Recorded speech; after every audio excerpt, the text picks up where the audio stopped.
सर्वप्रथम मी अनेक आजपर्यंत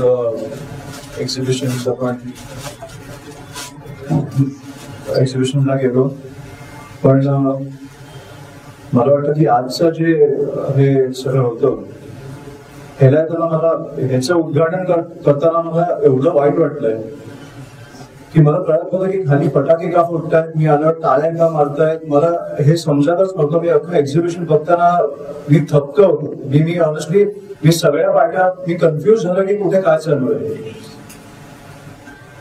आणि मला वाटतं की हे आपल्या प्रत्येक मतदाराच्या गालावर एक कानफटा पडतो. सर्वप्रथम गजाननजी, तुम्ही तुमच्या सहकार्यांचं खूप खूप अभिनंदन की तुम्ही हे सगळं बाहेर काढलं.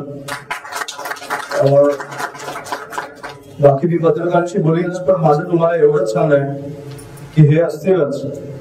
मला माहिती आहे निवडणूक आयोग सुधारणार नाहीये. जानेवारीमध्ये त्यांच्या निवडणुका लागणारच आहेत.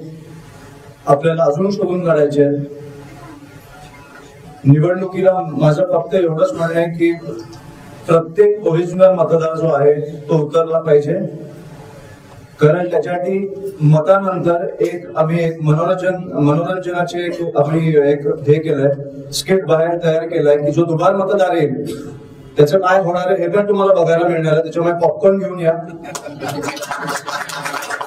एक मतदान दिल्यावर तुम्हाला काय जे बघायला मिळणार आहे ते अजून मनोरंजक असणार आहे. त्याच्यामुळे जोरात उतरा.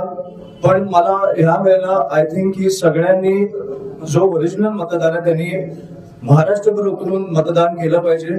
ह्या बोगस मतदारांचं काय करायचं हे राजसाहेबांनी आम्हाला सांगितलं, त्याच्यामुळे त्याची काळजी तुम्ही करू नका.